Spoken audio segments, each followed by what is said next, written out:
Monday, June 12th.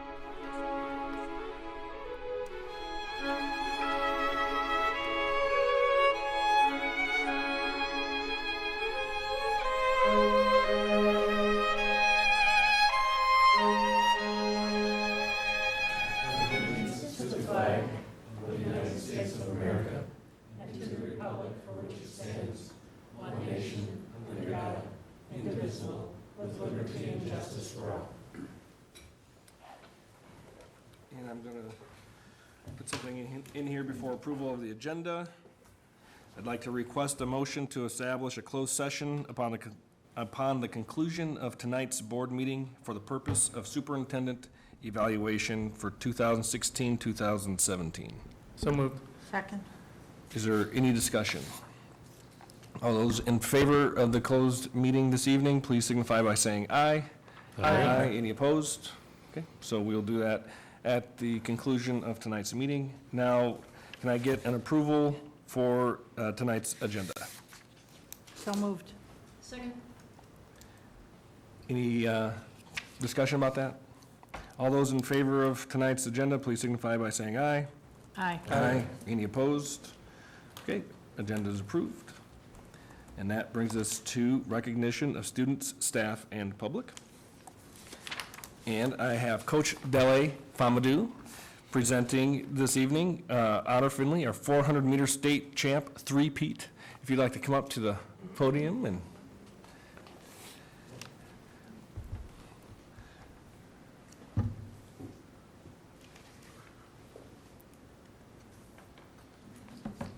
Good evening, ladies and gentlemen. Again, my name is Dele Famadou. I am one of several coaches for this young lady next to me, Honor Finley.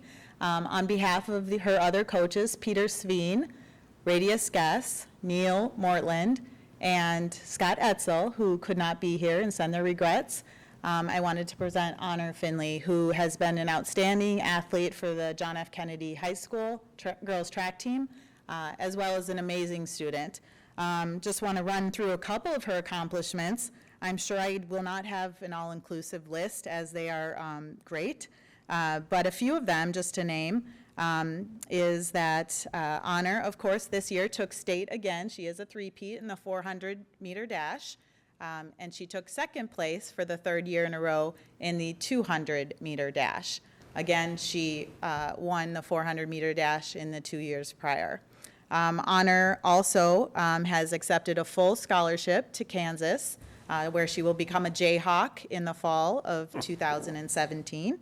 Honor, getting back to some of her track accomplishments, also holds the state's all-time fastest 400-meter dash time for a female athlete at 53.96 seconds.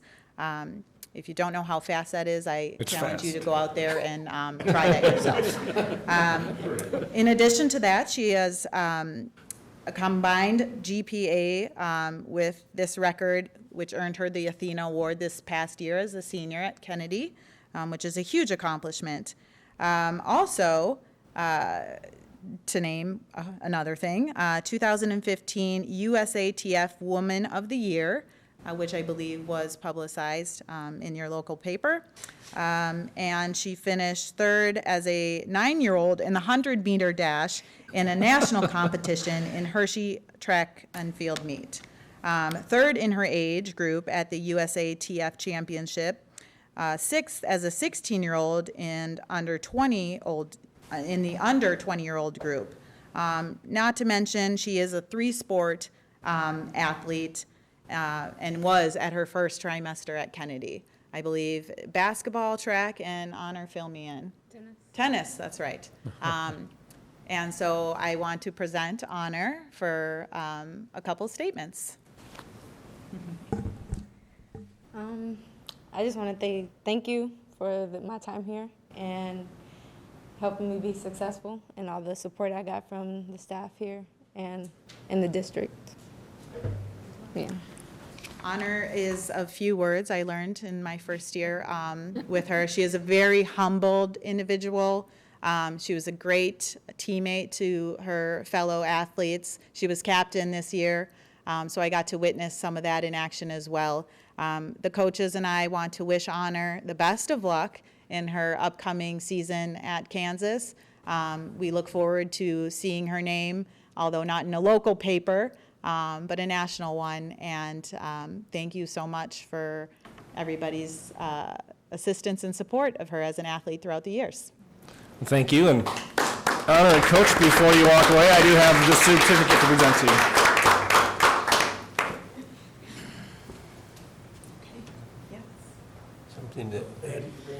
Something to add to the wall. Thank you so much.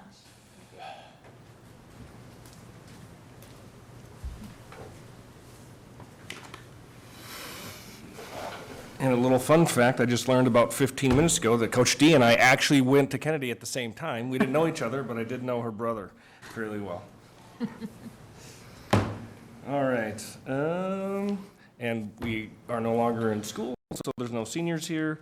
Is there anyone here who would like to address the board on an item not on tonight's agenda? Seeing no one come forward, we will move on to Part A. Could I get a motion to approve Part A as written? So moved? Second. Any discussion? Part A includes our board business, minutes, personnel items, field trip approvals, contracts, and agreements. All those in favor of approving Part A as written, please signify by saying aye. Aye. Any opposed? Hearing none, Part A is approved. And that brings us now to Part B, and item number 1 is our QComp program report. And I'll call on Eric Noble and Kelly Spees.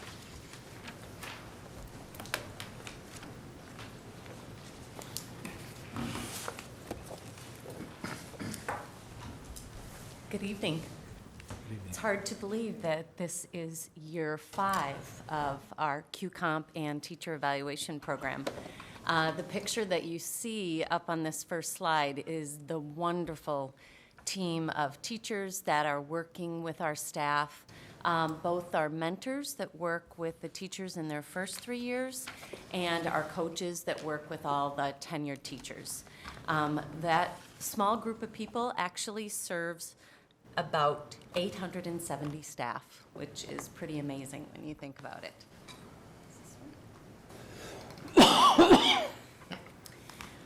Just to remind you, this is a voluntary agreement between the BFT and the Bloomington Public Schools. We have the option of a state teacher evaluation plan, but we developed our own plan in conjunction together. This memo of understanding is reviewed annually by the Teacher Evaluation Governing Board, and the Governing Board also oversees both the QComp program, but also our mentor program as well. Here are the members of our governing board. We have representation from the site leaders. We have our human resources, our administrative reps, as well as our union president, teacher reps, and I facilitate the meetings on a monthly basis. There are 4 different components of QComp. The primary are the first 2, the teacher evaluation and observation protocols that we have established, and then secondly, the job-embedded professional development, and that is our PLC work. We also have goal setting, and we have many opportunities for teacher leaders in our district through the QComp program and through the mentor program in our district. Each year, we collect data on an ongoing basis, kind of on that plan, do, study, act protocol. The coaches and the mentors collect data as they work with teachers. We do a very formal program review with staff interviews, questions about the PLC and the evaluation process, and those questions were designed by the Department of Education. And then we also do a PLC facilitator survey, and that informs our professional development and the program development in-house. You had copies of the results of that. It was really wonderful to read through all of the engagement strategies that teachers use with students, but also their satisfaction within their PLC. It's pretty amazing. We have just about every staff member in the district, even staff members that work, 0.4 or 0.5, are in a PLC and participating it and finding it a part of their professional growth. So each of these slides are showing you the exemplary marks that MDE puts as kind of the threshold of where we want to get to. So I'll let you read through those, and I just want to highlight a few things on each of these slides as we go through this. I hear so many comments from teachers about the written feedback that they receive from the coaches as the coaches work in their classroom. This is provided after every evaluation that occurs, and it allows teachers to track growth not only for themselves as they're developing as a teacher, but also to track the development and the growth of students on an ongoing basis. Teachers set goals in their PLC, they set personal goals, and the coach meets with the teacher as a part of that evaluation process to check in on how the progress is going with those goals. And as you probably know from the preliminary results that we've received from Dave Heisted, we've done very well in testing this year. We have coaching and other forms of support that occur for teachers as well.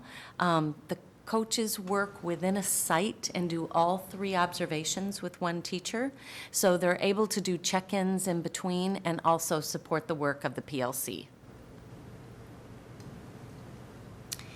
One of the hallmarks of our Bloomington program, and we have become a training center for many other districts in the metro area, is our evaluators and coaches get over 88 hours of training before they even go into the classroom.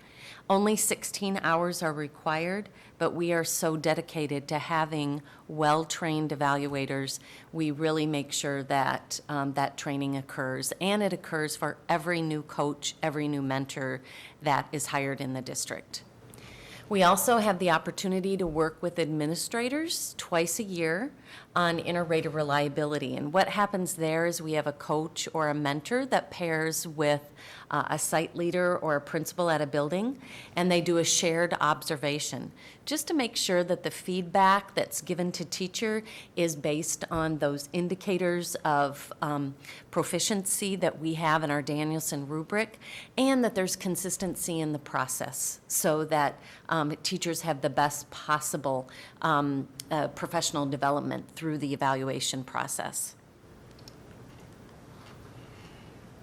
Our job-embedded professional development is the work that teachers do in PLCs. And the PLCs are usually weekly in most cases. Sometimes they meet biweekly. The learning from this professional development is tied directly to classroom instruction. I was really happy to see the results of our survey, and teachers really believe that working in these PLCs have led to student growth, and also provides them with more strategies to use with students. Teachers are given that support for their instruction and management, not only from the coaches, but from their colleagues that are in the PLCs with them. So the compensation structure that we have through QComp is aligned to those performance indicators within the goal setting and those measures of student growth. They assess those annual gains, but teachers are also working on a 3-year professional growth plan, so they can see the results of their data with students over that 3-year period. And many of our teachers are able to use that data to adjust their teaching and to analyze the curriculum and the content that they're using, as well as the strategies to make changes when needed if students aren't performing. We have 193 PLC facilitators this year, and we meet with them twice a year to do an after-school training session. This year, we used Engaging Students with Poverty in Mind by Eric Jensen as a resource for strategies to give to students. So you may have seen in some of that survey data, we had asked the question if they were given strategies specific to those kids in poverty. And many of the teachers responded back that even though they were designed for specifically students in poverty, they work well with all students, which we know. So I had talked a little bit about that 3-year professional growth plan. So teachers select a different set of instructional components that they focus on each year. And then their individual goals and their PLC goals are an ongoing analysis of how students are doing. And we are going into now that second 3-year cycle. So we're really seeing teachers take some risks and use this data in very creative ways to promote their professionalism, but also to help with student achievement as well. So the goal setting that happens, teachers use that standardized test data. That's number one. One of the requirements of the Department of Education is we keep it focused on our standardized tests. But teachers also use their observation data, electronic responses through technology, exit slip, that examining student work that happens in the PLC to compare the types of responses that they're getting as students are working to meet the standards. And then also the formative and summative assessments that we continue to grow that repertoire of those assessments. So what we received exemplary results in year 5 were our teacher leader roles and expectations. To have the luxury of the full release coaches really makes a difference in how we can serve teachers and work in our sites. The purpose and goals for the PLC meetings, that is very clear to teachers, and they work toward bringing those strategies and bringing data that shows evidence that they're working toward that goal achievement. They're trying new strategies all the time, and we're really seeing teachers finally articulate that they see that correlation between getting that feedback and the evaluation and the work in their PLC and how students are progressing. So this is targeted professional development for teachers. This is one-on-one working with staff, and we're able to tailor it to the specific needs of staff, whether they work in special education, in early childhood, or our Metro South. We really work hard to tailor that professional development to their job and to the children that they serve. So last year, we continued to look at those engagement strategies, provide resources for PLCs, guide that development of rubrics and assessments, and we really were able to facilitate that process in PLCs very well. But our next steps is we want to really work with teachers on a different type of engagement strategies, more with the social emotional learning. So we're, as a coaching team and a mentor team this summer, we're working hard to find strategies that help students to be more successful in their social emotional learning. And we're continuing to collaborate with curriculum and ELL and technology, and continuing to create that support for teachers so that they don't feel that once the mentor program leaves them, it's a radically different program, that they continue to get that support even in year 4 and 5 as they're continuing to grow as a teacher. And I really can't say enough about what a wonderful year it has been. I want to thank you all for giving the nod to the teacher-led model. As you see up here, these are all of our teachers that work together, not just coaches and mentors, but our curriculum specialists are included there. We have teacher voice so strong this year, and we're seeing it in how teachers do their work and how we approach assessments and how we help them to do their job in the best way that they can. So I want to thank you all for having confidence in this model, and I know we're going to just continue to do well because we keep that teacher voice primary in our work. Well, thank you. I'll take any questions you may have. Jim? Sure. You had mentioned a couple of times different things. The components, are they changed or are they established by the state? You know, when you listed the components at the beginning? Danielson is, well, there are two components I refer to. First of all, there's a rubric that comes out by the Department of Education, and there are various components in there that we work to meet. But I think what you're referring to are the components within our Danielson rubric that show indicators of proficiency on the part of the teacher. And those, the Danielson rubric is used nationally. It's the most common rubric used for teacher evaluation in the state of Minnesota as well. Okay, then to follow up, how much influence or how much direction does the state really provide other than fill out these forms and do this, and here's a couple more directives? I know we've been at it so long and you've been such a strong influence in all of that.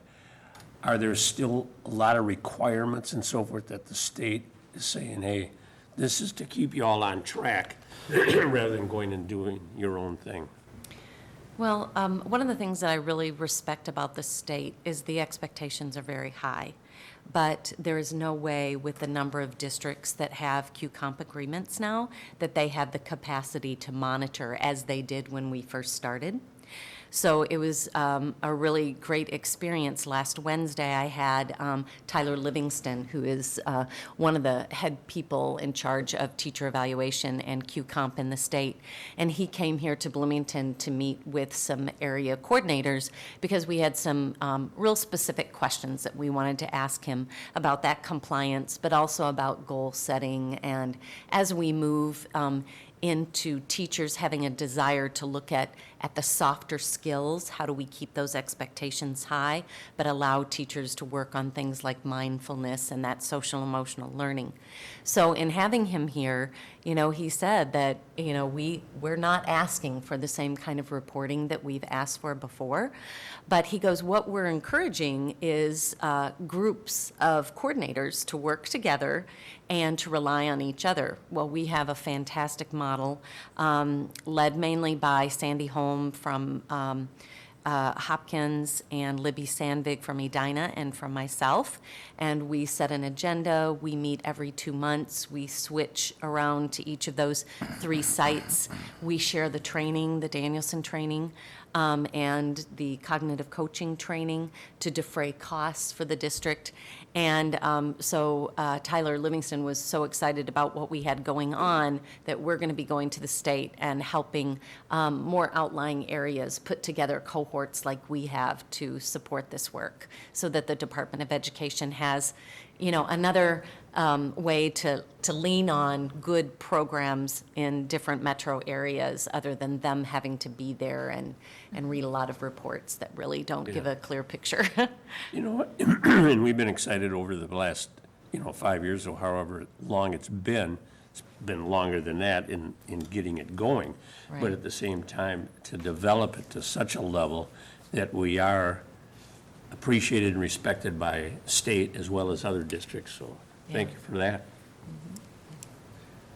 Dr. Corman? Yes, thank you. Well, as a teacher, I know about the value of this work, the PLCs, and how much we as teachers grow at a professional, at a personal level too, and how, the kind of support that you can get from each other when you are working with the other teachers. So I love it. And now, my questions for you are, and then you probably mentioned this before, but how many times or how often do teachers meet in their PLCs? Is that once a week or every 2 weeks? Yeah, it depends on the different schedules. At the high school, middle school, and elementary schools, they are able to meet once a week. We have it built into their day so that happens every week. There are some special education PLCs that they travel to meet together, and so they do it every other week for a longer period of time, just for convenience. But the majority of them meet weekly. Now, are the PLCs created based on their area, the area that they teach, or can they explore working with other colleagues who teach something else, something different? They do self-select, but they tend to work with the people that work closely with them, and they share either a content area or students. But there's still that flexibility. Still that flexibility. Okay, what about the topics of every meeting?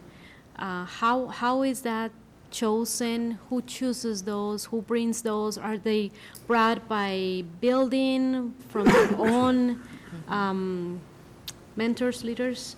Or are they kind of district-wide? Well, we have certain parameters around the work within the PLC that teachers are responsible for bringing strategies and trying strategies. They're also responsible for bringing data toward their goal achievement. So we see that evidenced in their agendas. But most of the time, everybody is shared on the Google Doc, which is the agenda and the meeting notes, and people within the PLC populate their agenda items. They are, it's amazing how much teachers rely on this time together to do work. They don't let anything stand in the way of looking at student work and talking about these strategies. And like we'll even ask them to do one other thing in their PLC time, and they go, no, we have a test and we have to analyze the results and talk about how students are doing. So it's really wonderful to be at that point within PLCs and to have teachers working so effectively there. But agendas are set in a lot of different ways, but ultimately the PLC facilitator is responsible for having that set weekly. Okay, thank you. Well, before I ask my question, I just want to thank you because I know that you have put an enormous amount of work into this for the last 5 years. And thank not you. only at the district level, but I also know you're very active at the state level and working on QCOM. So thank you for your efforts around this. But my you. question is one of the in the presentation, it says at least 88 hours of training for new evaluators and coaches. And so I just wanted to ask a little bit about who's doing that training, and then when did that training occur? Okay. Training. We have two of the over half of the hours are training from Jim Rosine, and he does cognitive coaching training, and it's 8 hours of training over the course of 8 days. So he is our resident trainer. I'm really happy to say that David Carberry, who has been a coach from the beginning, is now working with Jim Rosine, so that we will have our own in-house cognitive coaching instructor. And I was able to watch him teaching, and we have a big class of like 42 people, and they were saying to me, we want to take David away and keep him. And I'm going, no, we still have him for a little while. But Jim Rosine has been a wonderful resource in that training. The second training that we do is on the Danielson rubric. That's a 3-day training, which is 24 hours altogether. And that training is done by Margaret Liefeld, and there are 2 people in Minnesota that do that training, and she's done it for us for the past 4 years.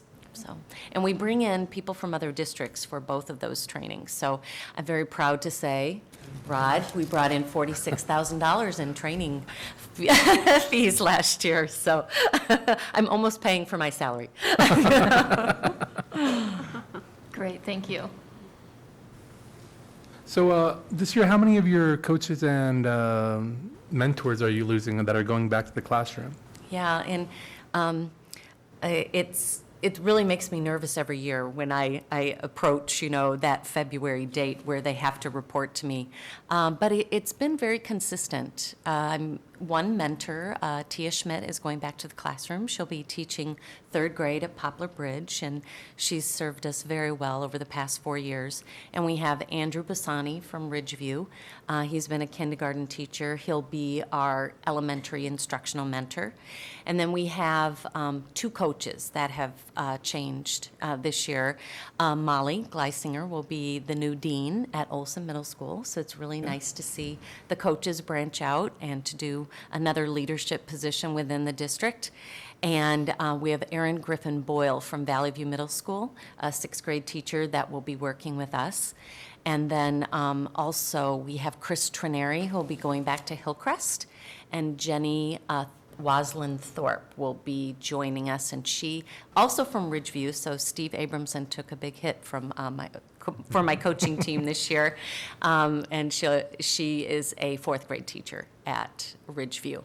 So and you never know, things happen over the summer, and typically, we have another person that either gets an administrative job or some sort of change, but it's been about 2 to 3 coaches and mentors per year, which has been just about perfect to get new ideas and to give teachers opportunities for new leadership roles, but also not to make it too difficult for us to serve a lot of new people on our team.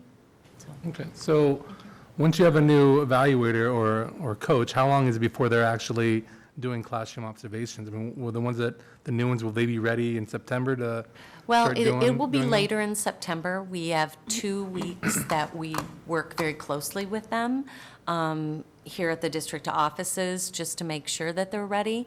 And then they do some shared observations with our more senior coaches before they actually start to do it on their own.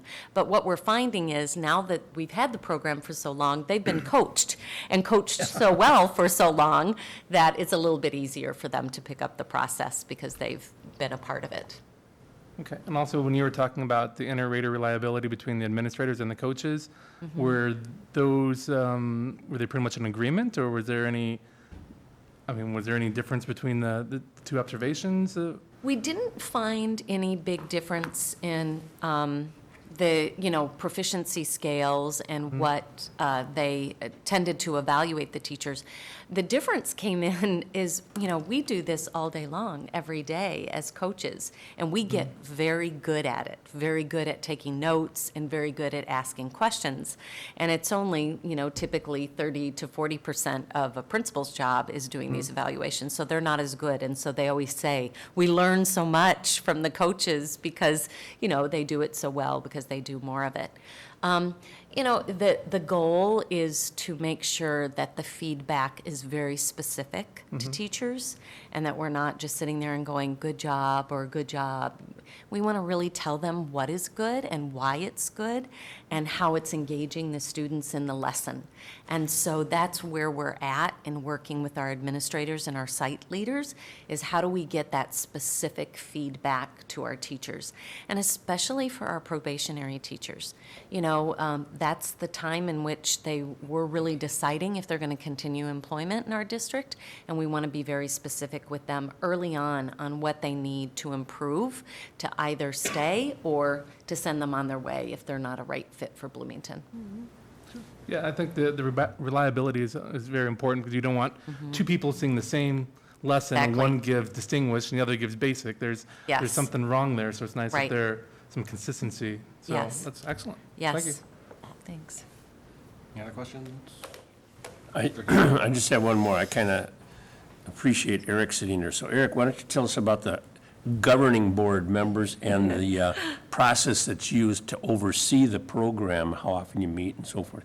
And along with that, Kelly, you had mentioned, do we work with pre-K teachers and adult basic education teachers too? Yes. So the whole realm from pre-K to adult learning. Yes, and one of the things that we've noticed with the difference in their duty day and just access to the type of training that we get from classroom teachers is, they just haven't had as much in early childhood and 18 to 21. So I've been working very closely with Tamra, and we have a designated coach that's going to specialize in early childhood. Tim Suzuki has a lot of extra training in early childhood. He has a wife at home that's a coordinator in early childhood, so he's got that constant support. And he's going to dedicate most of his coaching load specifically to that group to grow those skills in a more purposeful way. Also, Megan Alberg, who had been a teacher at Kennedy, she is working with the Metro South. And again, she has very strong technology skills. She was a math teacher, and she's working very closely with that group as well to bring them up to, the level of the training and the access to support that we've had for classroom teachers. Thanks for the question, Jim. The governing board functions like a governing board should function. Kelly does a very good job of organizing that meeting. It meets monthly. There's always plenty to discuss at the board meeting. Some of it's sort of operational, things that we need to give feedback on or get smarter about, and there's also sort of the contract part of it. And so it's great having Mary Burrows come to that meeting, having you saw the representatives that serve on there, and everybody's good attenders. Kelly always brings treats. Yeah, that's how you get people to meetings. That's why I come. But it's a very formal functioning governing board for the agreement, and takes care of business on a monthly basis, and does a great job. I just echo everybody else's thanking Kelly for her leadership in this area. She does a great job. The program's a very strong program. When you see that picture that ends the slideshow, I'm super happy to see all the faces in that picture that include curriculum and instruction folks, as well as the QComp and the mentor folks. We meet on a monthly basis, aside, not the governing board, but as the teaching and learning department. And we have robust, we were just talking about how our meetings went this year, that we're pretty happy with them, and, have some ideas to improve them in the future.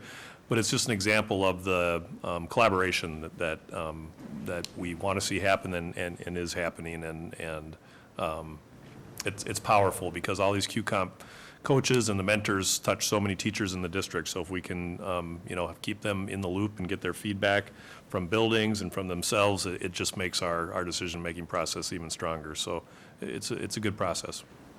I just want to give you one example that stands out with the collaboration with our teaching and learning team.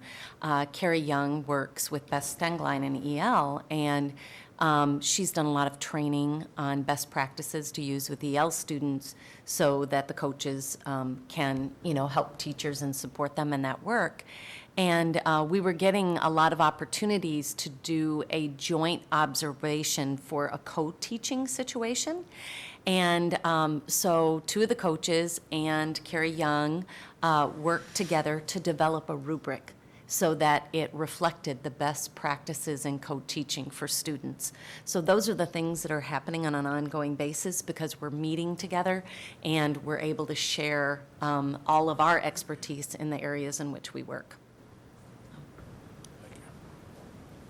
Anybody else? Mr. Bergstrom? Just a quick word of thanks, since we have you here. I noticed another one of your board members is sitting behind you, so I can ask her later if everything that Eric said was true.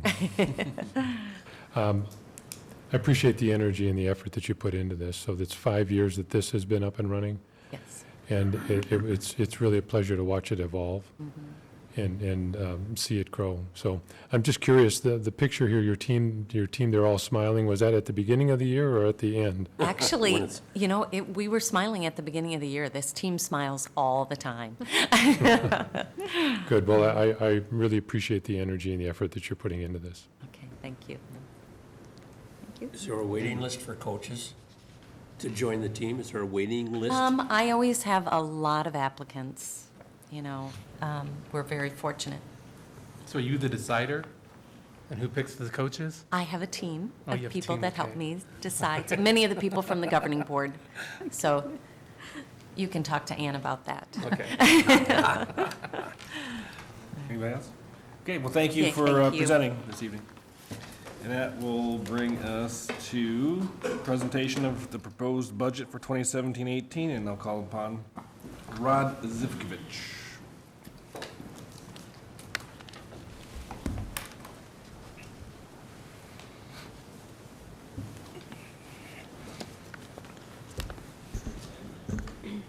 Thank you, Chair Oliva, Superintendent Fujitaki, board members. This is the proposed budget for the 17-18 school year. As you remember, we start this process pretty much after, right in July of the next year, when we start putting together levy information and the rest of the pieces as we build up to the final budget that comes to you tonight.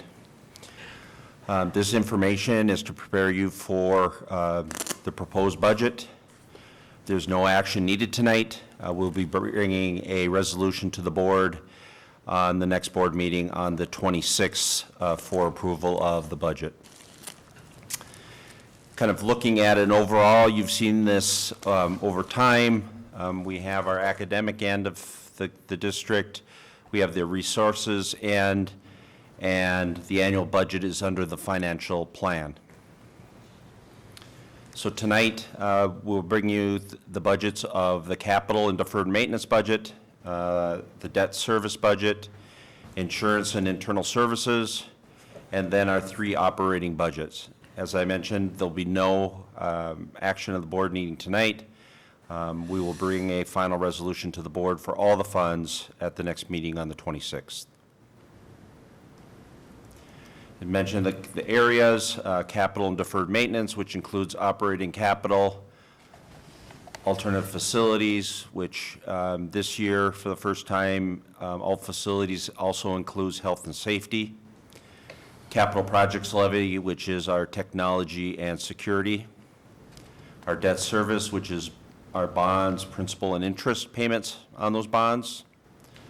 Our insurance and internal services, our dental and our medical, our trust for other post-employment benefits, and our internal services for vacation and severance. And then our 3 operating funds of food service, community services, and the combined general and transportation fund. So if we start out with the operating capital fund, operating capital includes building and building improvements, anything that's a permanent fixture, technology, computers, copy machines, textbooks, vehicles, musical instruments. Our revised budget for 16-17 was showing a shortfall of $700,000 with an ending fund balance of $4.6 million.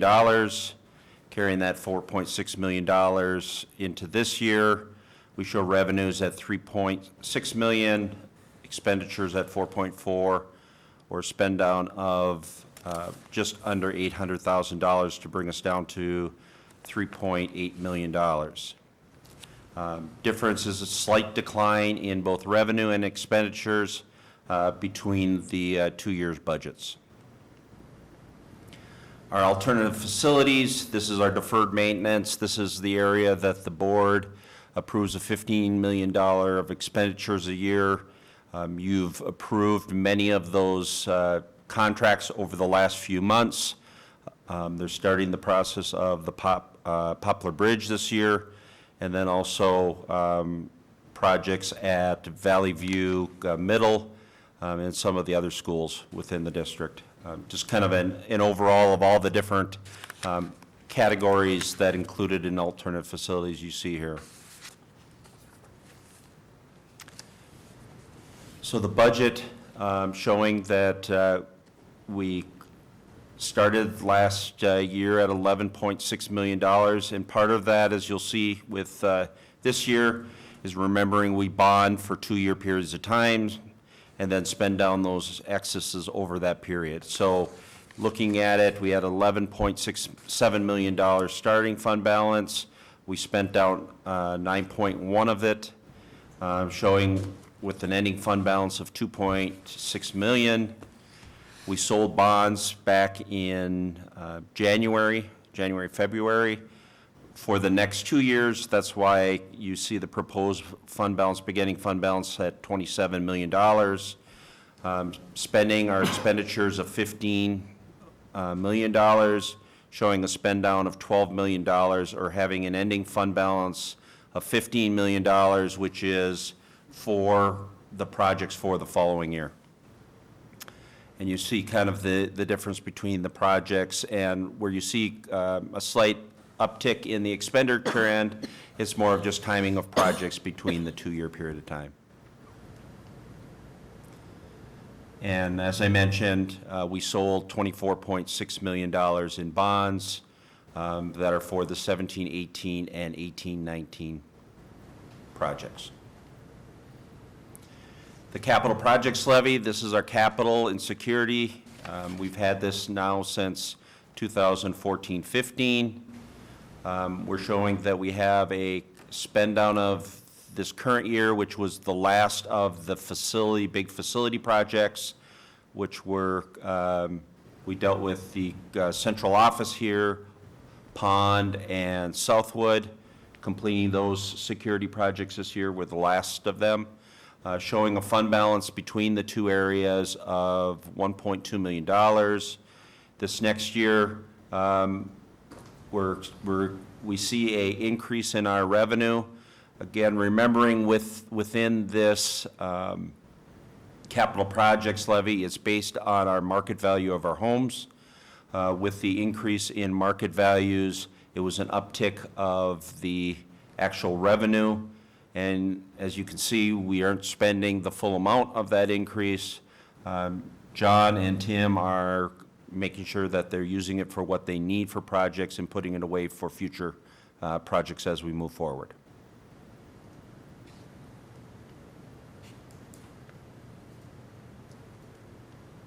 So, let me go back to that. The breakdown, just for the board's purpose, of the expenditures, $1.5 million is security, and $5.1 million is technology. So I'll take any questions on capital and deferred maintenance. So first of all, I want to thank the administration for bringing this budget to the full school board meeting. I don't know, in years past, we've done it in study sessions, so it's nice that we can have this deep dive into the budget for our millions of fans around the world that are watching, because they're all interested in the budget. So thanks for that. My question is for the All Facilities Fund. So will our proposed ending fund balance be 15 million-ish? How long will that be sufficient for future? That'll be used up the next year. So then probably that We year? will sell bonds another 2 years out. We'll sell another 2 years' worth of bonds. Okay. All right. Sounds good. So Okay. it's kind of a flow-through is Okay. what I we're was just wondering how seeing. long that's going to keep us before we need to sell bonds again, is what I was. 2 years. 2 years, okay. All right, thanks. Anybody else? Okay, let's continue. The next area is debt service, kind of back into the bonds area, is showing that we had a fund balance of $675,000. Because the state requires us to do a 5% above our expenditures, or at a, doesn't require it, but asks us to do it, we've made some adjustments to that to keep our levy flat. But you can see that our revenue over expenditures is about $73,000, ending fund balance of $748. Move that forward above to the next year, showing that our next year is coming in at expenditures slightly over the 575 over revenues. Part of that is that in the last levy, the prior levy, we didn't take as much of the adjustment that they needed to take. The state had to take an additional adjustment. That's why you saw the revenue drop $585,000. You can kind of see that line there between the 575 and the 585 is the main reason for it, is kind of the timing of when they recoup some of the excess that was already in our fund balance at that point in time. So showing our ending fund balance within this fund will be $173,000. Questions on debt service? Okay. Next area is our self-insured dental fund. That would be dental, medical, and the rest, but we'll start with dental. The dental fund budgeted for current year at a deficit of $40,000, showing a $1.2 million ending fund balance. The projected budget for 17-18 is showing about $100,000 spend down to take down to a $1 million fund balance. We did not have a premium increase, but we did, as part of the insurance committee, increase the amount of coverage from 1,200 to 1,500, correct? From 1,200 to 1,500 coming into this year.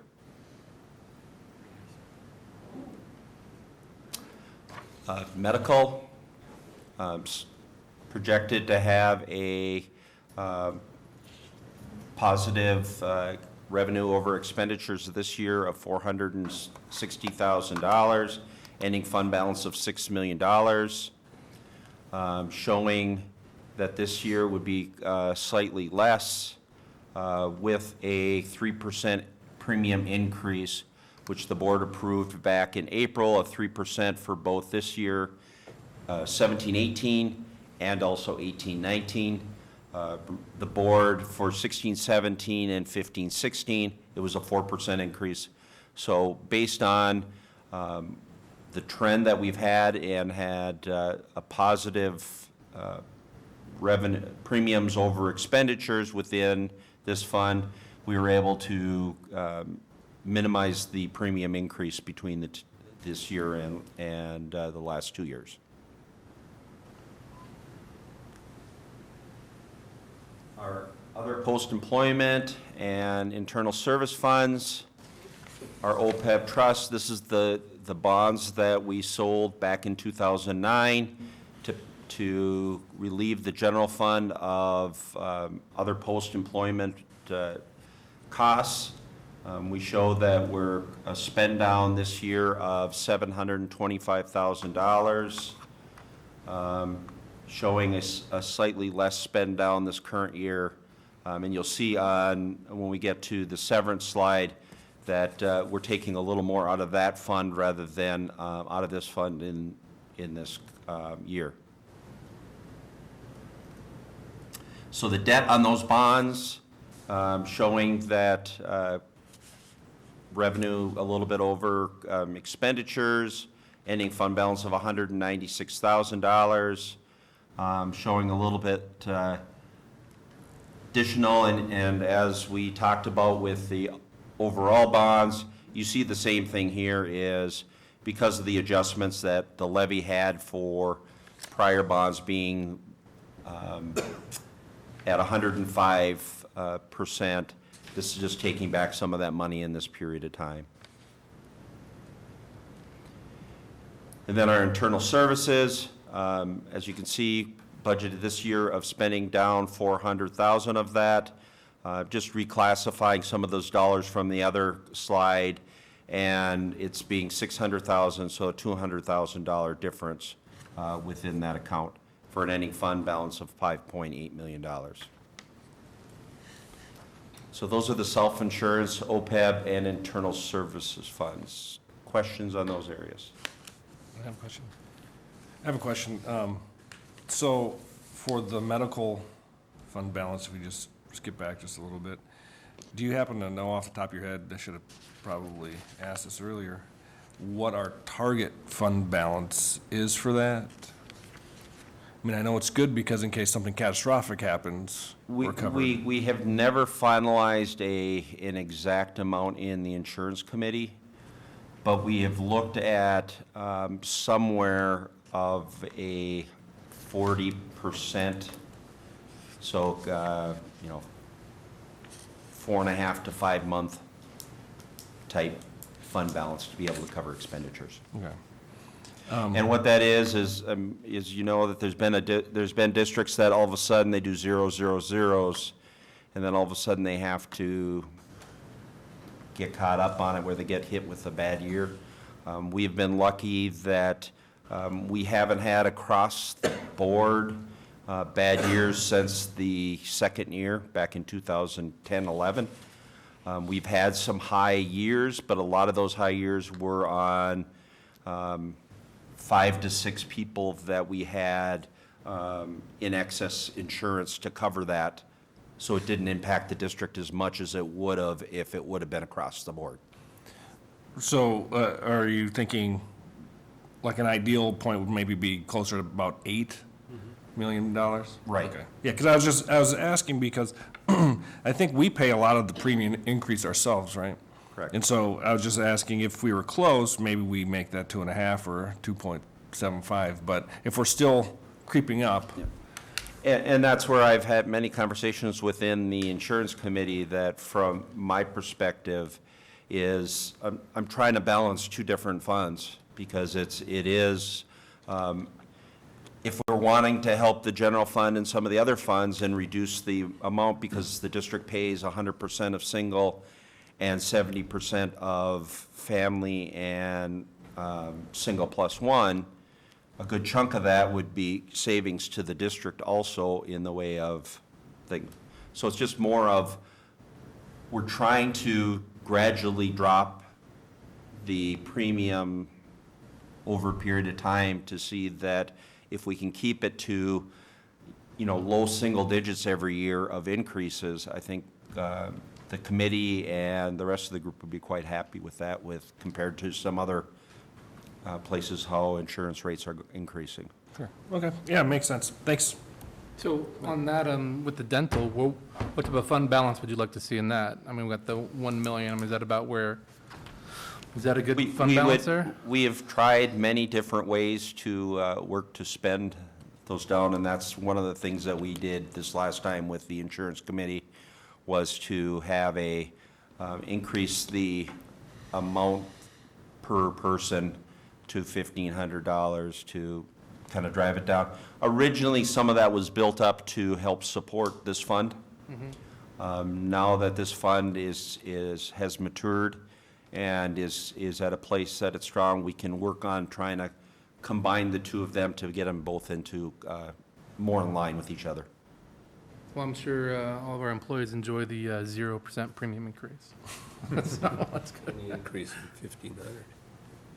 And the increase in benefits as well.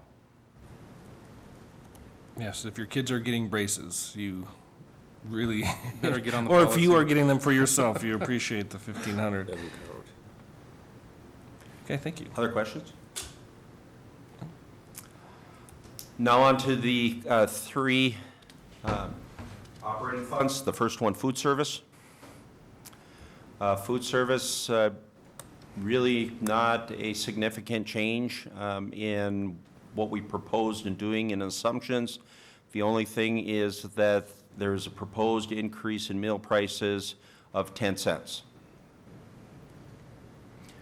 Comparing ourselves to our neighbors, that 10-cent increase, you can see we're, with the elementary, we're kind of right in the middle of, between the two groups, showing that we're 20 cents from the top and 10 cents from the bottom. So right in line in the middle of the overall costs, or overall pricing. Middle school, similar. We're 15 cents from the bottom, and we're actually 35 cents from the top. High school, 20 cents and 30 cents. Again, right in the middle of all the groups. Kind of looking at that price history, back in 14-15, we had an increase from 14-15 to 15-16. No increase last year, and then the 10-cent increase there. And then the larger increase we have on adult meals are going up 25 cents rather than the 10 cents. Breakfast, there's no change in breakfast prices. Part of that reason is we only have truly 3 sites that are, that pay for breakfast. The other, it's Jefferson, Ridgeview, and Hillcrest. All the other sites have free breakfast, so raising the prices really doesn't have that large of an impact for it. And we found that the breakfast program at, those sites, we want to make sure that it's successful and kids are getting breakfast at a reasonable price. Before you move on, one of the things, I just learned this year too, is that at Ridgeview and Hillcrest, all the kindergartners get free breakfast too. So that's something that, was that just this year that they started doing that, or was it 2 years ago? Was it a couple years ago? I think it was when it went to full day. Oh, okay. So yeah, I learned my daughter gets breakfast every day. So I'm like, well, why am I feeding you? Two breakfasts. She's like, no, I want breakfast at home too. Okay.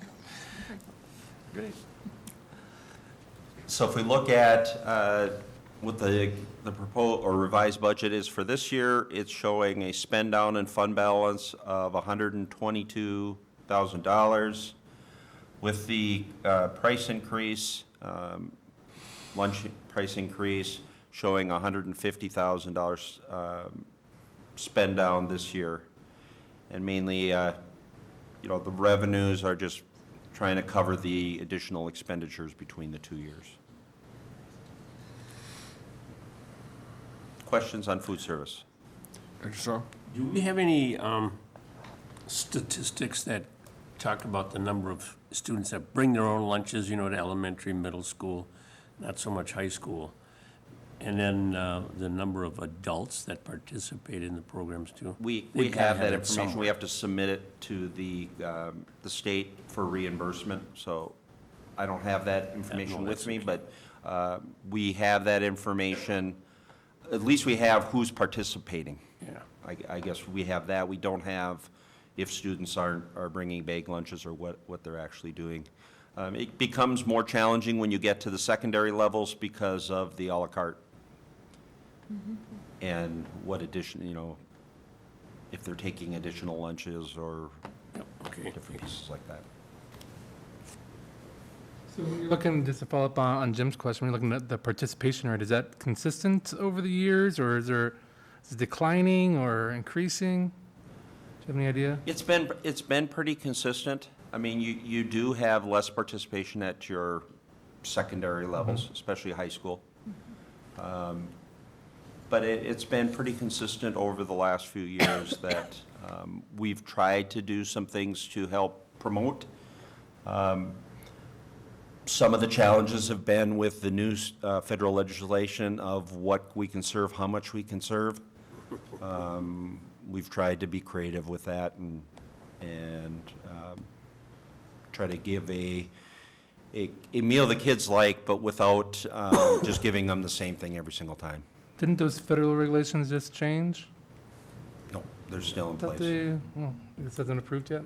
Not They're yet. talking about Yeah. Yeah. the Make School Lunches Unhealthy Again Act, I think is what they call it.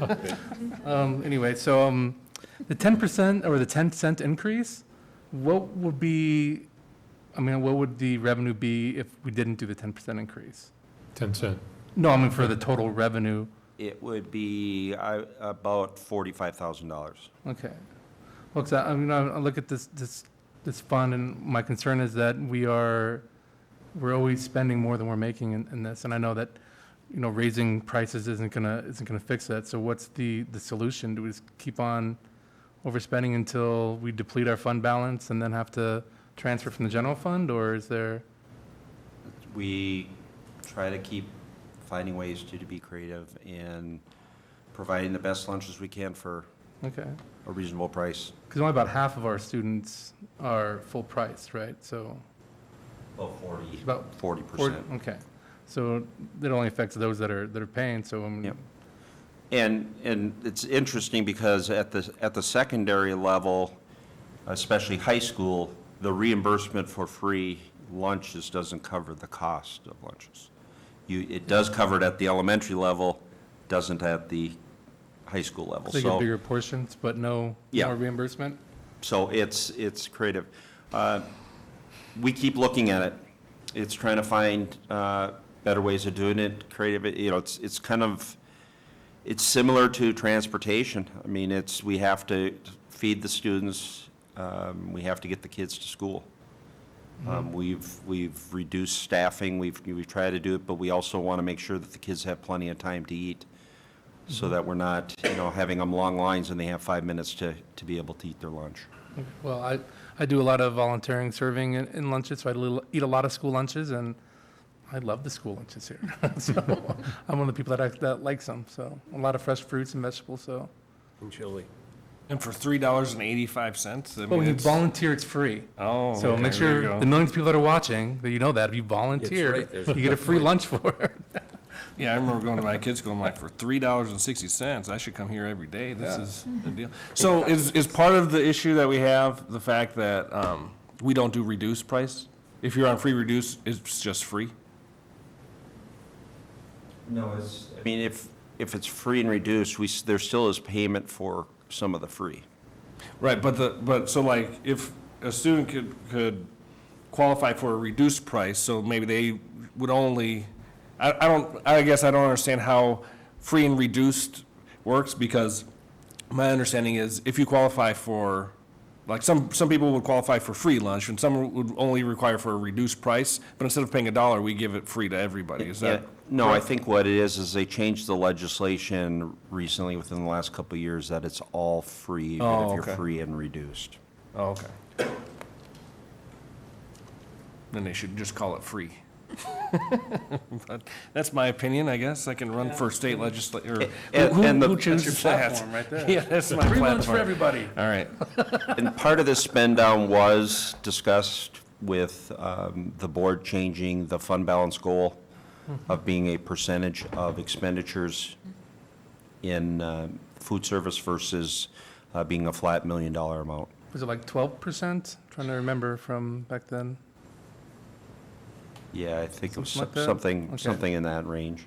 So, yeah, we have a while before we have to worry about getting under that threshold, but it's just kind of concerning that every year seems that we're spending more than we're making, and I don't know if there's a way to right the ship, or it's just the nature of the beast, if other districts having the same type of issue, and that's just Well, what I food mean- service is. And you can see with the pricing, I mean, with some of our neighbors being, Yeah. 30-some cents above us. Do you have any idea what their food programs look like? Is it similar to ours? Are they offering, like salad bars and all these No, I fancy think stuff? a lot of it is very similar to ours. I think some of them that have expanded out, that we don't have on that list, have had to backtrack because of how expensive it is. I mean, and the issue is we're really regulated now of what we can serve. And in a lot of times, kids don't like all the same similar things that are being mandated. Okay, well, my daughter loves the cheese omelets, if you want to pass that on. More cheese omelets. Thanks. Anybody else? Okay. Keep going. Next area is Community Services Fund. The Community Services Program is broken up into 4 categories: the adult learning, the youth and family learning, community programs, and then other programs which are more of either general fund or kind of district-wide programming.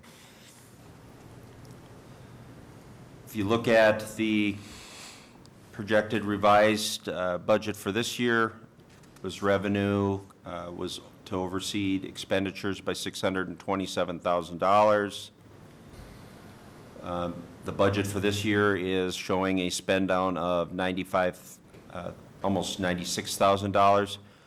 Part of that is due to, as we've talked about many times, is some of the changes within early childhood, the separation between Richfield and Bloomington, and some of the other programs of investing in areas within community education. So you can see the revenue drop down. Basically, what the revenue drop down is the amount that was coming in from Richfield. That's community services. So the revenue only dropped 700,000 after we left Richfield? Richfield left Net, us. it was Richfield left more us. than that, but when we've, Separated? Some of the revenue was also was in the general fund also. Okay. Yeah, 'cause I would've Because thought- of that, the new VPK dollars were in the general fund, not the Okay. early childhood. I Or would have in thought after PDA. we separated, we'd see a big difference in revenue and expenditures, but I guess it's Also have less staff, reflected though. elsewhere. Yeah. Okay.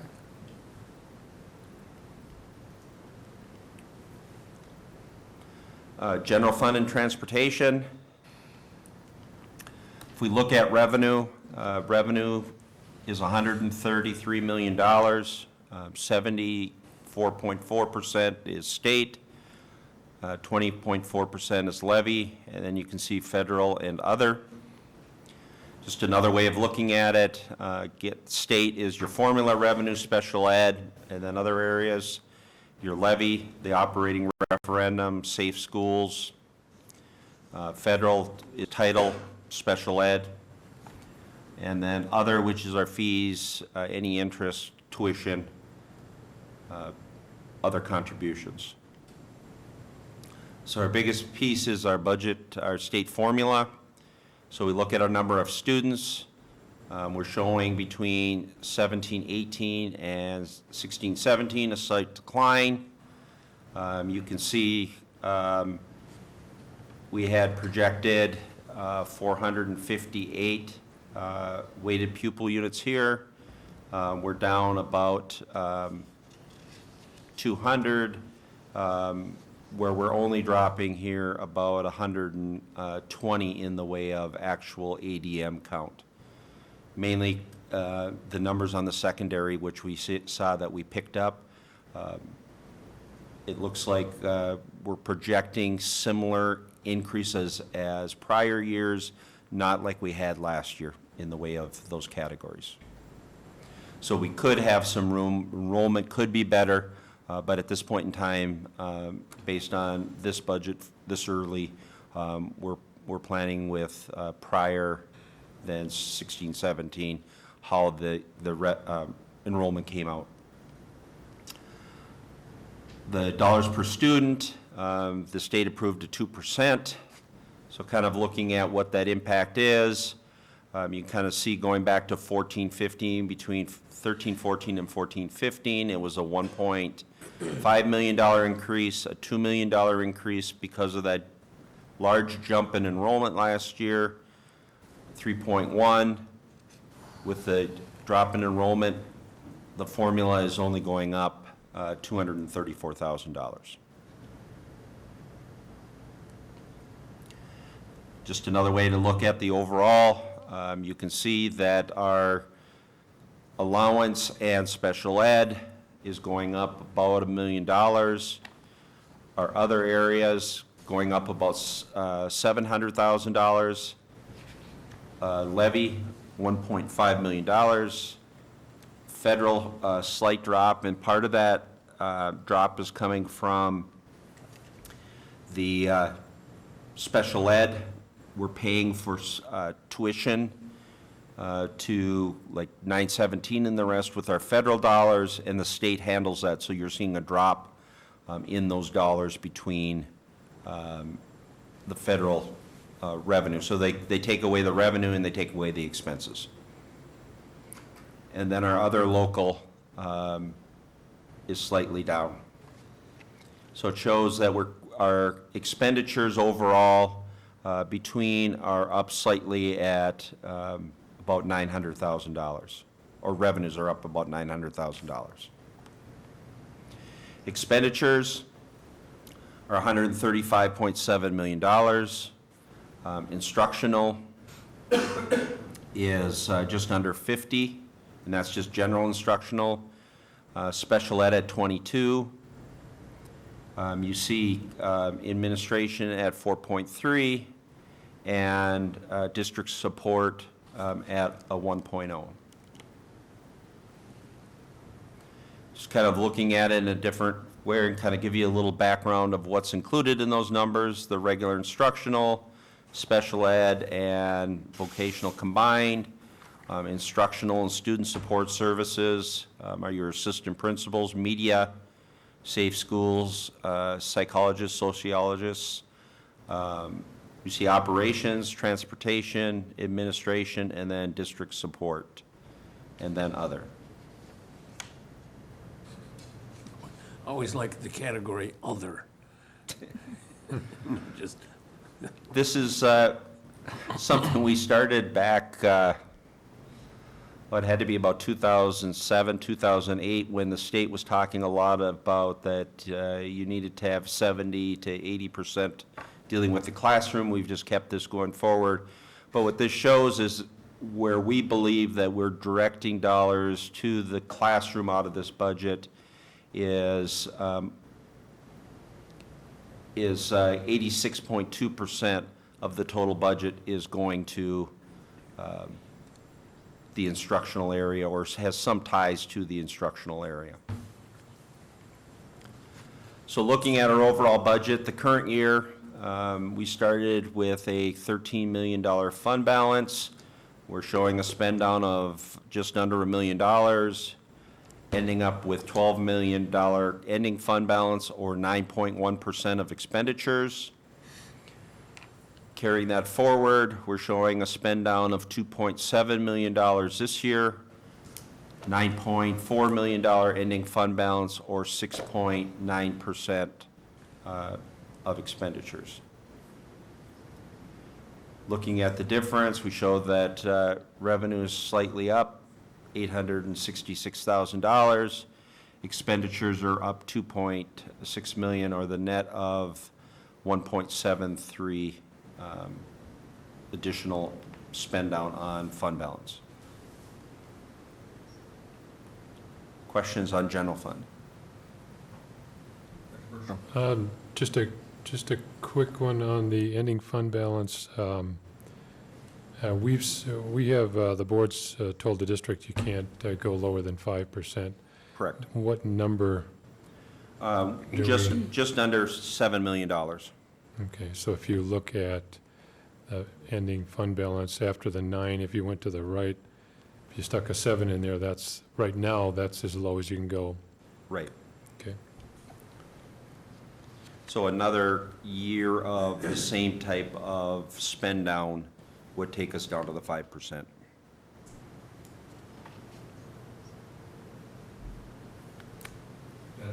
Dick, for right now? Okay, Yeah, Director sorry, Saga? thank you. Yeah, I just wanted to ask you quickly, when we talk about the budget revenue breakdown and the federal government is 2.2%, the new healthcare bill that was passed by the House only so far does not include third-party billing, is my understanding. And so if the Senate were to pass the same version, do you have any idea what that revenue would drop, what our third-party billing that will be eliminated, what the drop will be? Our third-party billing revenue in this budget is $600,000. Okay, so it'd be additional $600,000 drop. All right, thank you. Of the 2.2%. All right, thank you. Actually, it doesn't come through federal. Okay, It's a local payment that comes through. Okay. So it'd be part of our other of our revenue. 74, whatever Yep. percent. Okay, all right, thank you. Director Storm? I just wanted to thank you. I like this format. It's really helpful, and it really does, especially when you have a pie chart and then it's followed with some of the categories and by program. We're going to be meeting with the Citizens Financial Advisory Committee this week, and so I suspect this will be presented then. Yes. Okay, because I think it's good, it's helpful to the layperson or just the general citizen to see all this stuff this way. So I think it's really presented well. Thank you. I'm looking at the general fund total budget revenue and just comparing 16-17 to the proposed 17-18, and I see like there's a decline in the federal grants and other local. Do you have any, give any information about that? The other local is, the biggest piece of that is, third-party billing was dropped by about $500,000. Part of it was some of the ways we were coding things and the rest of costs. So we technically have a year of catching up to do on that. So that's the big piece there.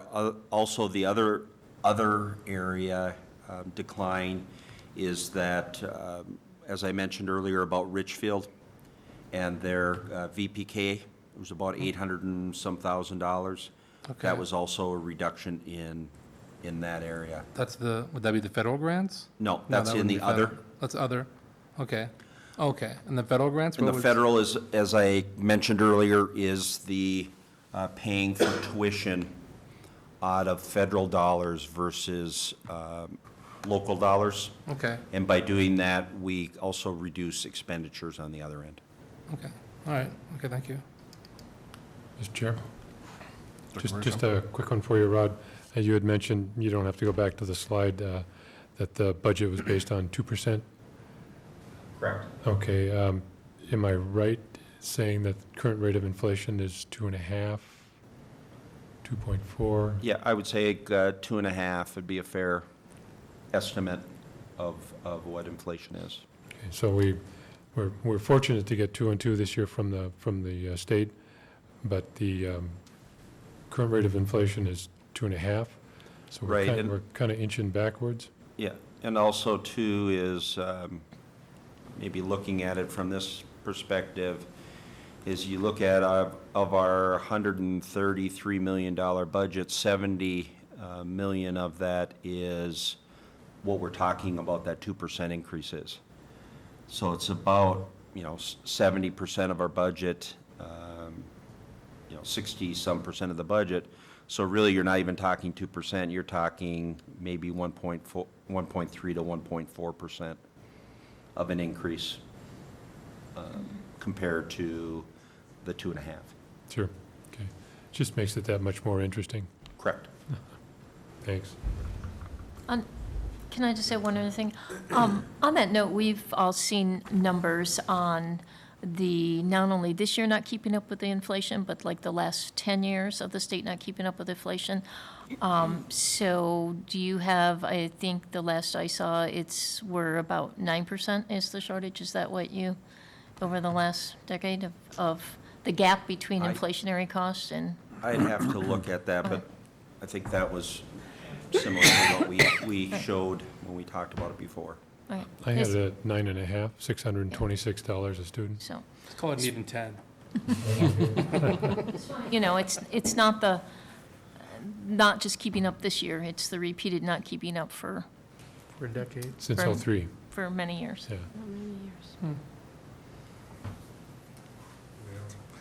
So the question I had for the student projection, the student count, that was the conservative, we're going back to what we initially thought our student count was going to be, or is that 11,264 based off of last year's number? What I'm doing is we're looking at what we currently have in-house and projecting that forward using the assumptions that we've used in the past, not just last year's. Okay. So what we're not projecting is such a large increase at the secondary level that we saw this year that we haven't seen in past years. Because it looks like we're showing a drop of almost 200 students next year. 100 and 80, some 60 students. something. The ADMs, if you look at the ADMs, is more of the student count. Okay. The other is the weighted, and if it's at the high school or secondary level, it's at a 1.2, so it has a larger impact when you get to that level. Okay.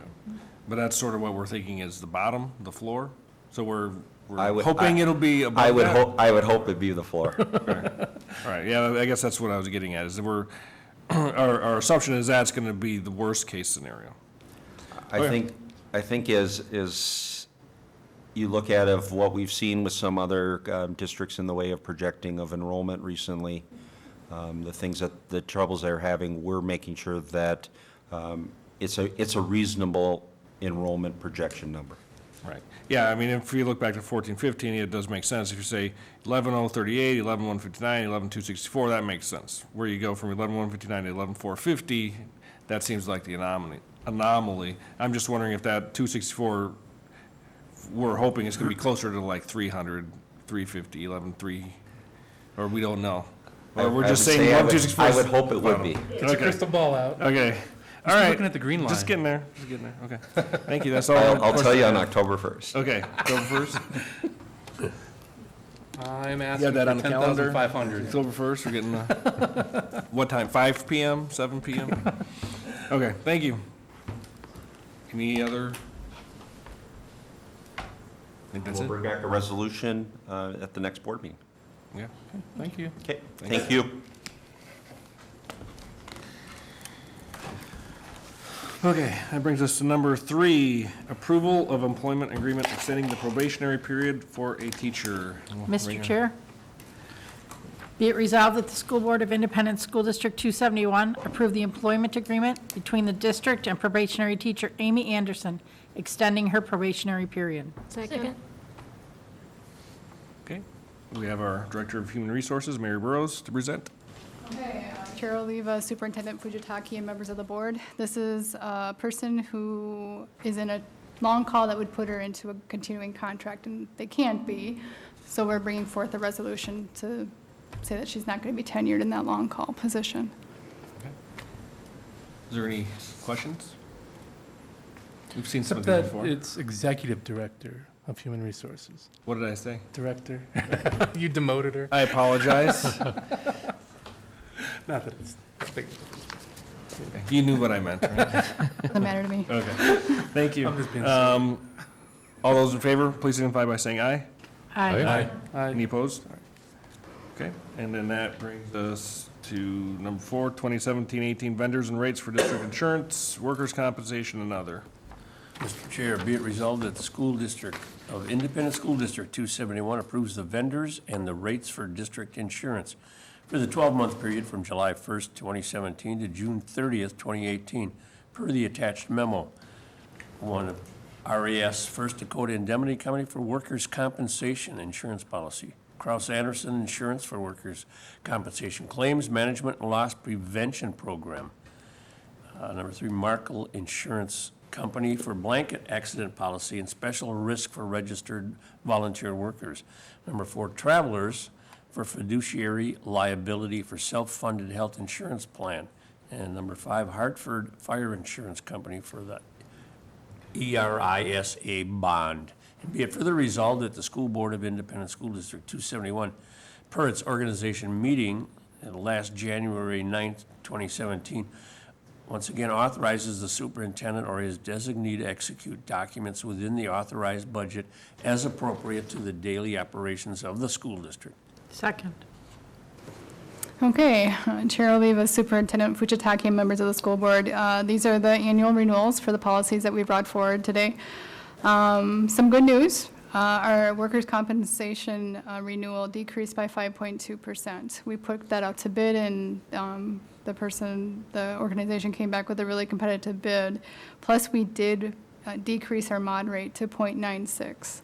So that always helps your renewal rate. There's no change in the comp roll, claims management that Kraus Anderson provides. The Markle Insurance Company, we have a 26% increase, but it's due to the number of volunteers that we had this year, which is good. More people are wanting to volunteer in our schools and are doing so, but that affects the cost of that policy. So, Travelers fiduciary liability for self-funded insurance plan, a slight increase that would be typical for a renewal. Hartford Fire Insurance Company, we're in the last of a 3-year contract, so there's no increase this next year. Any discussion? Mr. Chair and Executive Director Burrows, sometimes in the past, we've had some of these people like Kraus Anderson or the various vendors come in and talk to us. Maybe it's during the summer months when we don't have an awful lot to fill our agenda, but it's always been interesting to hear them come in and explain their, what they do for the cost that's involved. And I don't know if that's necessary. This memo that we have covers most of it, like we say, but it's just sometimes, as you had mentioned, with the reduction that we've had in workers' compensation, it's always good to hear some of the rationale or just some of the things that are going around and to get an idea what some of the other districts might be doing. So I don't know how we do that, if it's just information or if it's just something that somebody might want to send me a letter just so I have something to read over the summer too. Okay. Mr. Chair. First, Mary, thanks for coming. Appreciate the information. I just wanted to reiterate what you had mentioned on number 3, the volunteer, registered volunteer workers. It's no fun to see an increase, but it's nice to see that we're getting more volunteers. There's more and more opportunities for volunteers on all of our campuses, so if you're listening and you want to volunteer, make sure that you check with the front desk at your child's school, and they'll get you set up for, you can open the door and say hello in the morning, you can be a reader or help with math and anywhere in between. So I really Lots of appreciate our Lots of volunteers. areas. Yep.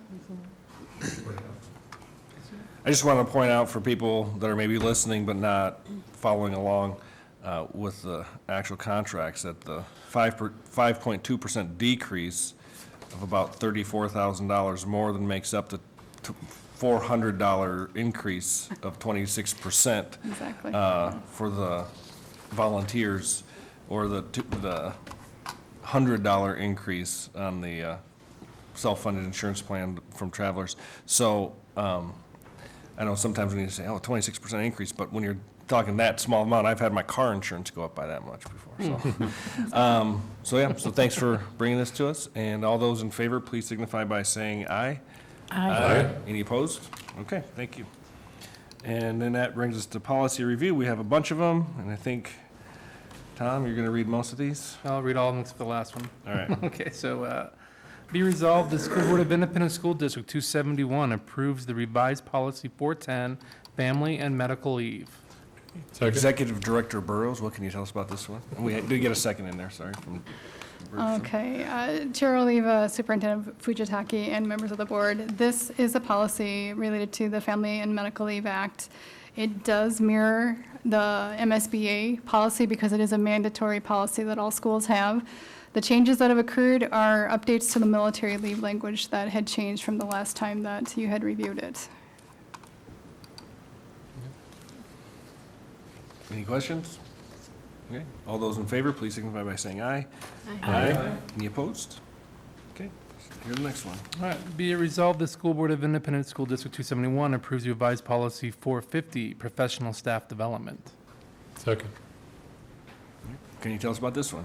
Again, this is Policy 450 regarding professional staff development. The update mainly includes getting rid of the regulation and leaving the policy, because the rest of it was pretty much process. And as we've heard from multiple consultants, process doesn't really belong in policy. So we removed the process, but kept the policy. Any questions? All those in favor, please signify by saying aye. Aye. Any opposed? Okay, let's move on to 413.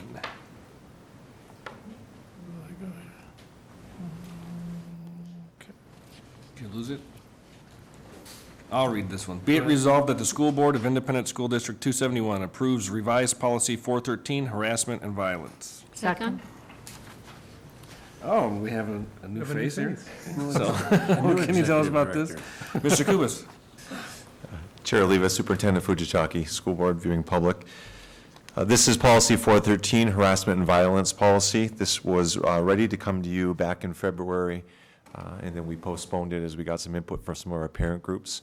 So what you'll see in this policy is some changes around some of the status of harassment, and then also some of the pieces around a form.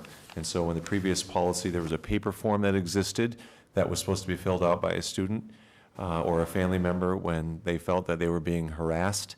And so we've taken that form and made it an online form that will live on the web pages of our schools and our school district, more easily accessible, for students and families, and then more efficient for the administration as well.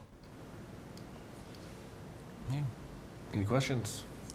Just a quick thank you to you and the rest of administration for all your work on this policy and the following ones. I know there's a lot of conversation with board members, a lot of conversation with community groups, and I think what we have here is reflective of those conversations, and I think we have some good policies here. So it's a quick thank you to you. I have a quick question. I don't remember if you told us last time when we talked about this. Is that form in other languages other Yes, than the recommendation of some of our family groups, as well as our building principals, that would be in the 3 different languages that we, so Spanish, English, and Vietnamese. Okay. And Somali, too, I'm sorry. And Somali, okay. Yeah, I'm sorry. Thank you. Okay. Anybody else? All those in favor, please signify by saying aye. Aye. Any opposed? No, okay. 415. Okay, be resolved, the School Board of Independent School District 271 approves revised policy 414 bullying prevention. 514. Oh, 514 545. bullying prevention. Second. What can you tell us about this? This policy, again, Chair Oliva, excuse me, has been the benefactor of talking to some of our parent groups and our administration and family groups around this policy and putting in this policy some definitions of and outlines about different types of people and different types of bullying to make sure that it's called out in this policy, much like you saw in the harassment policy. Any questions or comments or discussion? Hearing none, all those in favor, please signify by saying aye. Aye. Any opposed? Okay, hearing none, that will bring us to 545. Be resolved, the School Board of Independent School District 271 approves new policy 545 student rights. Second. This, So this policy is actually a school board policy that lives with our superintendent as the proxy for him here tonight. This policy talks about publishing the student rights, and so making sure that the pieces of different policies are published throughout the buildings and make sure that we're promoting student rights. And so what you see in this policy in your handout is your directive to do that as a school board, and then, if you will, an exhibit of what that might look like. The policies that are framed in this 545 are policy 515 around privacy, 509 around enrollment, 413 harassment, 514 bullying, and 506 student discipline. is there any discussion? All those in favor? Please signify by saying aye. Aye. Any opposed? All right, thank you very much. Thank you. And if we have 609. We have one left, sorry, I crossed it off early. Mr. Chair, be resolved, School Board of Independent School District 271 approves revised policy 609, religion in the schools. Second. And that'll bring us back to Eric Melby. What do you have for us on this one? Chair Oliva, Superintendent Fujitaki, members of the board. This is updating a policy that had not been updated for quite a while. It's not a mandatory policy, but a helpful policy. It's been updated based on MSBA policy and taken through the policy committee. It's really mostly, the updates are just bringing it into line with current Bloomington policy writing language, not a lot of changes from MSBA. And administration recommends approval. Any discussion? No? Okay, all those in favor, please signify by saying aye. Aye. Any opposed? Hearing none, it passes. Thank you very much. Now, if I'm keeping track, that'll bring us to board member reports. Who'd like to start first? Dr. Bergstrom? Don't need to ask me twice. First, to start with a quick word of thanks to our transportation department. This is the second or third year that I've taken the buses down to graduation. And it always reminds me what a great job our transportation department does. I asked for a couple of statistics. So the ones that I've got here are of the approximately 11,000 students registered in our district, we transport 8,500 students to and from school each day. and our bus drivers do a fantastic job. They're there on time, they make sure the kids get where they need to go. So that is not an easy job, making sure you got a bunch of, especially the elementary kids who've got a ton of energy. Just getting them to sit down, get in the right spot, make sure that they're picked up and delivered safely. So many, many thanks to our transportation department. Also nice to see so many family members coming down to our high school graduations. We've had them at Mariucci Arena the last 3 or 4, anyways, for the last little while. And it's, for those of you that haven't come down, they take Mariucci and put a big curtain kind of down, right down the middle. So we get one half of it, and it's pretty much full. It's nice to see the families come. I have an opportunity to talk to the families, occasionally talk to the families, and we see people come from, saw people come from Florida, mom and dad, grandpa and grandma. Some people come from California. I think we even had somebody 3 years ago come from overseas just for the graduation. So it's really nice to see, and I'm glad that we found a venue that can accommodate all the people that want to come. And that's it for my report. All right, thank you. Anybody else? Yeah, I just wanted to say, last on the graduation nights, I went to some of the all-night parties for Kennedy and Jefferson for both of them, and I wanted to put out a thank you to all the parents that make those possible. There's many parents that take days off from work so they could be there all night to supervise the seniors, and it's a great program that helps our kids make smart and safe decisions on graduation night. We'd much rather have them in our schools instead of doing something else. And I also learned in talking to some of the volunteers that a lot of the food that they serve at these things are donated by our local businesses. So I wanted to thank all of them. I was going to start naming them, but I know I would probably forget a couple of them, and I don't want to do that. So I'll just say thank you to all those that help out. And then on a personal note, today is my 13th wedding anniversary. So I just wanted to first apologize to my wife for being here instead of spending it with her, and just to throw out a quick I love you to my wife. She is my everything. Her and the 2 children that we created is why I wake up in the morning and do the best that I can. So just want to say that real quick. She's gonna watch tonight for sure. Probably. Sleepy. Does anybody else? Right, I'm not sure I can follow that, but anyway. Just a few things. I had a chance to attend the PTSA Council Principals Breakfast. Just thank you also to all of the people that spend their time working at the PTSA Council. The great effort put on by that group to do the best they can to help with programming for our students.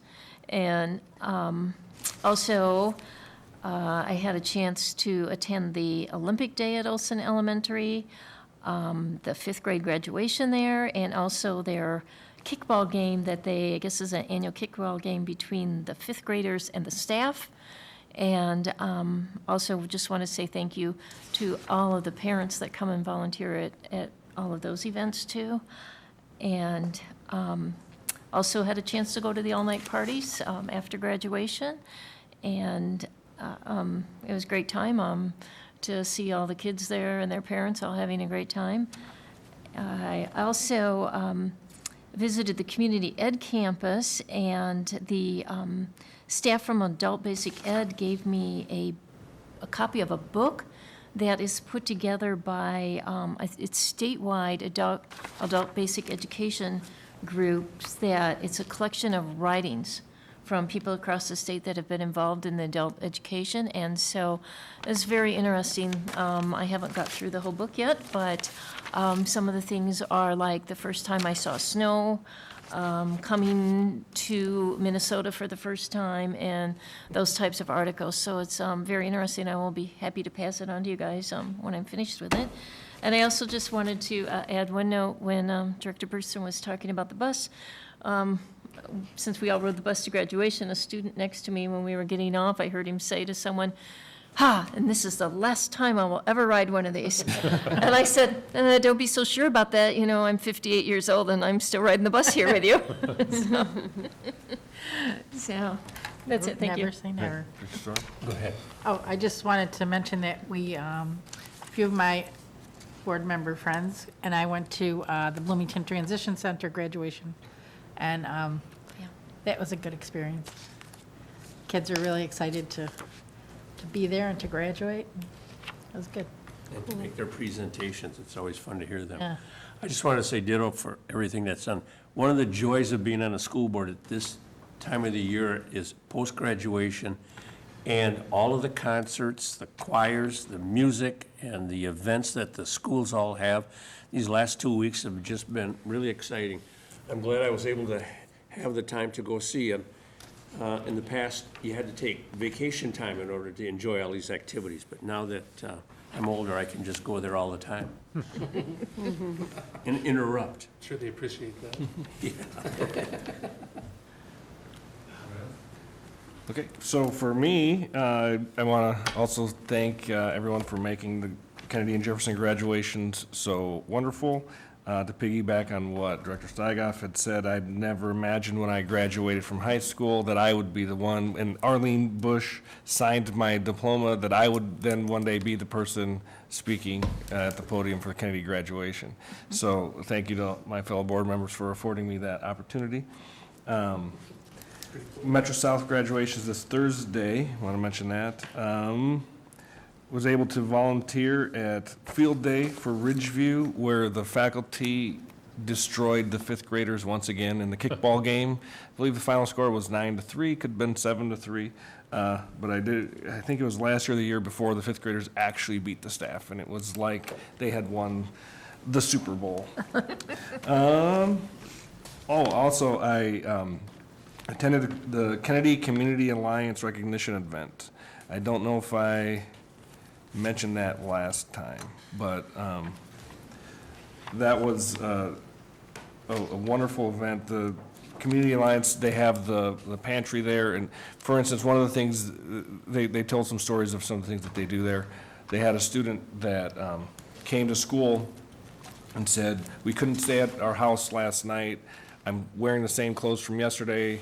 I haven't been able to shower. Do you have anything for me? And so they go and they open up this closet and they have clothes that have been donated by local businesses and people that they can go get a fresh set of clothes. There'll be kids that'll come to school, they'll show up on the first day and not have any supplies. Maybe they're a recent transfer and they'll give them supplies, a backpack and pencils and paper and notebooks and all the things that you need for school. So if I didn't mention that last time, I just wanted to formally point out, thank you for that event, and keep up all the good things that you're doing for our community. And I believe that then brings us to superintendent report. Great, thank you. Administration requests a motion to cancel the school board meeting scheduled for July 10th and July 24th. So I guess I'll move that. I'll second that. Okay. Our audience might not have liked that. And discussion? Mr. Chair, just so the audience knows, we don't cancel the topics. Those are moved into either the last meeting in June or the first meeting in August. We can always come back if Yes. we need to. So all those in favor, please signify by saying aye. Aye. Any opposed? Okay. I have a few other reports. First, the school district has applied for a 21st century grant. It's for an after-school program on arts and humanities at Valley View Elementary School. We're partnering with Artistry, which is the Bloomington Performing Arts Theater Organization. It's the first time we're partnering with them on a grant. And we're gonna, if we get the grant, there's gonna be an alignment with the Valley View Middle School Humanities Program, the Nobel Program, which will be great. Second thing is legislature's adjourned, so I take this opportunity to thank a few people. First off is our legislators. Other group would be the Board Legislative Committee, the Board, the Bloomington Advocacy Council, and the Chair, Heather Stark, who is also the President-elect of the Minnesota State PTA organization. All these people working together. I think we had some reasonable results from this legislative session. So thank you to them. And finally, since the last meeting, we had another advisory committee meeting, team meeting. So that would end our year, and we plan to reconvene in September. That concludes my report. Is there any other business to come before the board? I'll call this meeting adjourned.